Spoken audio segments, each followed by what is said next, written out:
Hey guys, so Lord here, back again with another action figure review, and today we'll be taking a look at the Masters of the Universe Origins. We're going to call it fan channel exclusive because I'm not entirely sure what Sam hell this thing actually is, but today we're going to be taking a look at the deluxe Necro-Conda, brought to us by the fine folks over at Mattel and Big to Bad Toy Store, which is where I got mine. If you would like to get one too, I do believe he is still available, readily available, not due to sell out anytime soon. Fingers crossed, because this video is going up significantly later than the time I am recording it. So there is that. I like to be ahead. What can I say? So with that being said, why don't we cut right to the chase and get into the meat and taters of this review and take a look-see at all Necro-Conda has to offer in terms of accessories, starting off with this piece of cardboard with the MOTU logo on it and some pretty pictures. There's some stuff on the back. Now, for some reason, I actually opened his. Usually I leave those in the plastic baggie with the little pamphlet, but I threw all that out.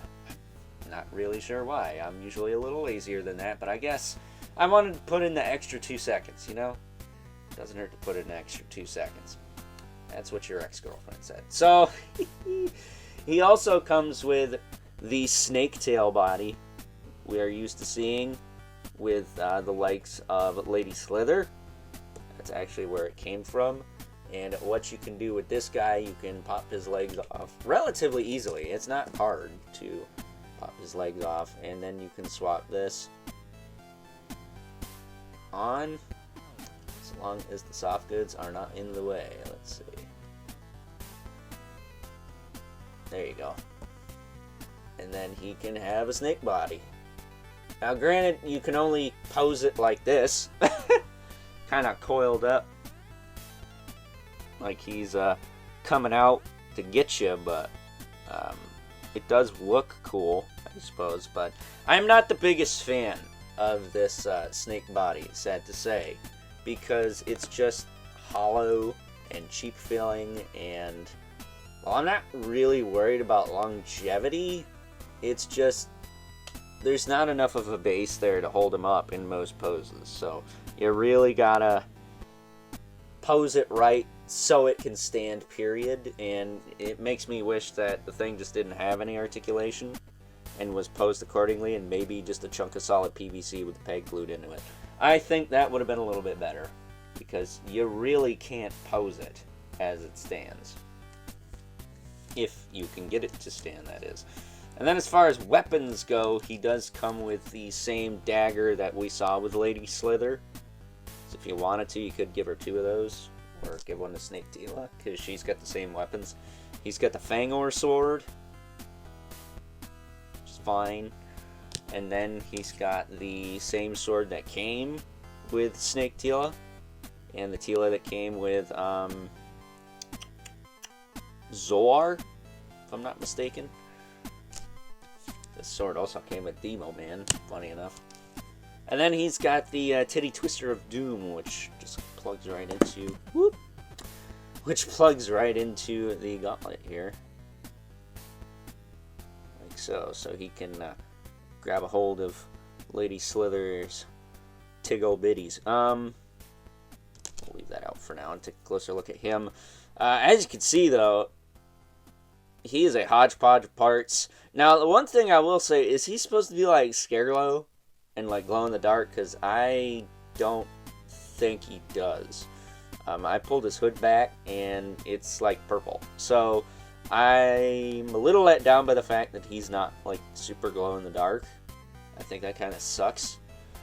If he is, though, let me know. Let me know I'm wrong, but I kind of feel like he doesn't glow, and that's kind of a bummer. But for a hodgepodge of just rando Origins parts from the Snake Men line, he's pretty cool. One of the more fun Origins figures from last year. He's got the Snake Armor Skeletor, like torso armor. He's got, this might be Snake Armor Skeletor's belt. No, it's not. It's the Snake Armor He-Man's belt. That's what it is. Because Snake Armor Skeletor just had the 2000X Skeletor belt. He's got the 2000X Skeletor shins and feet, however. And he appears to have the Fangor, like, right arm here, or left arm, and then the Reptilax right arm. And then he's got the standard, Origins crotch underneath and torso. So he's pretty, like, hodgepodged. And then, of course, he's got this soft goods cape, which you can have draped behind him like that. You could throw that on a Skeletor if you want. You get a couple of these, because I don't know if this guy's an army builder or not, but he is so unique. I'm not going to army build him. Now, the Horde Trooper Prime, that's a different story. I might army build that guy.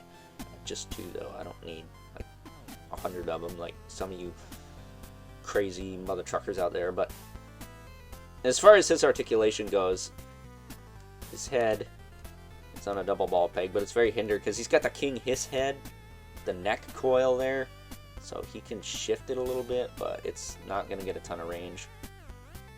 He can look down more than he can look up, needless to say.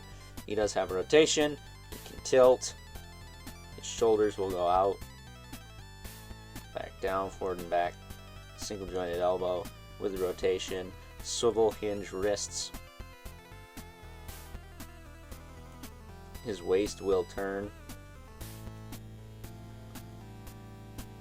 This arm, I did shove this gauntlet like further up the arm so it stays. You don't have to do that. You could probably fit it over here and it'd stay a little bit more snug, but I just did that because I didn't want it falling off.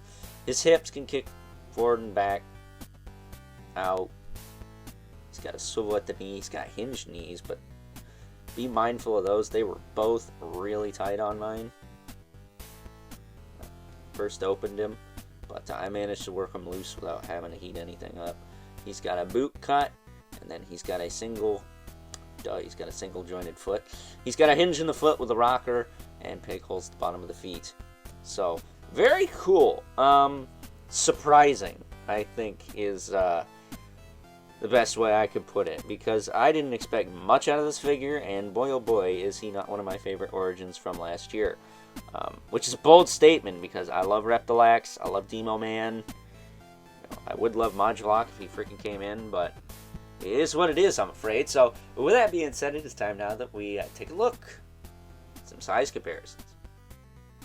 First up, here's good old Necro-Conda, alongside the only other Snake Men from the Origins line that came out during calendar year 2020 fella that I was able to get my hands on because they weren't some bullshit ass Walmart exclusives. We have Reptilax and Vipor. Now, while I do have a Lord Grasp and Terror on pre-order from the fine folks over at Big to Bad Toy Store, still, they have not come in. I haven't even got a processing notice for them as of the time I am recording this video, which is pretty far in advance, so hopefully by now I've heard something on that. But as you can see, as Snake Men do, they scale quite nicely together. And I have to say that some of these rando Snake Men, some, not all, are looking a little bit better than the proper Snake Men we got in the Origins line, so I guess that's a plus side, especially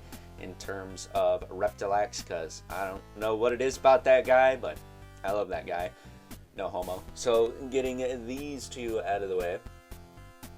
Vipor's pretty cool, too, with the hinged jaw and the chains and whatnot. Almost like a Spawn Snake Man. Said, our two regulars, the Mythic Legion's brother, Mandibulith.